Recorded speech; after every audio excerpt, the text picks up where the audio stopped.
কি বাবা সালমা, তুমি হঠাৎ করে আমাদের বাড়িতে? আমাদের গ্রামে কাউকে অ্যারেস্ট করতে এসছো নাকি? হ্যাঁ, তোমাকে। তোমার না সবসময় আর কি মারা। চলো ঘরে চলো। আর অভিনয় করতে হবে না, তোমার মুখোশ খুলে গেছে। You are under arrest. অভিনয় করিস আমার সামনে? তোর অ্যাকাউন্ট থেকে এতগুলো টাকা ট্রান্সফার হয়েছে আর তুই কিচ্ছু জানিস না? সত্যি বলছি, আমি এসবে কিচ্ছু জানিনি। বিশ্বাস? আর তোকে? তোর এই ভোলা ভালা চেহারা দেখে আমিও ধোকা খেয়ে গেছি। আমার একবারও মনে হয় তোর এই ভোলা ভালা চেহারার পিছনে একটা শয়তান লুকিয়ে আছে। এখনো ভালো ভালো বলছি, সত্যিটা বলে দি, আর তোকে ফাঁসির হাত থেকে কেউ বাঁচাতে পারবে। আমি তোমাকে কতবার বলবো, আমি এসবে কিচ্ছু জানিনি। আমি কারোর টাকা নিইনি। আবার মিথ্যে কথা। ম্যাডাম ম্যাডাম, মরে যাবে তো।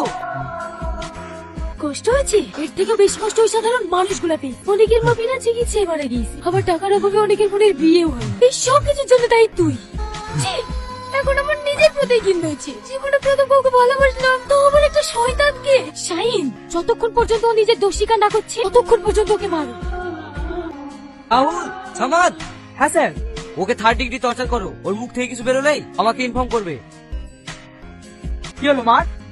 আমি পারবো না। কেন পারবি নি? ভাই বলে? ও তোর ভাই না। ও তোর ভাই হলে এরকম জঘন্য কাজ কখনো করতে পারতো না। মার ওকে। কি হলো মার?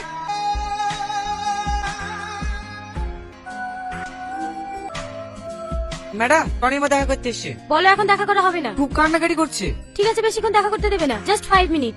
গ্রামে তোর লেগে আমরা কেউ মুখ দেখাতে পারছি না।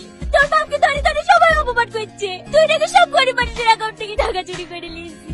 সত্যি করে বল না বাপ, তুই ওসব কিছু করিস নি তো? তুমি বিশ্বাস করো মা, আমাকে মিথ্যা ফাঁসানো হয়েছে। আমি এসব কিচ্ছু করিনি। তোর কিচ্ছু হবে না। আমার যে হাতের বালা দুটো ছিল, সে দুটো বেঁচে তোর আব্বাকে উকিলের কাছে পাঠিয়েছি। এসব তোর মধ্যে তোকে ছাড় করে নিয়ে যাবো। চলেন চলেন, টাইম শেষ হয়ে গেছে। তুই কেন চিন্তা করিস না মধু, সব ঠিক হয়ে যাবে।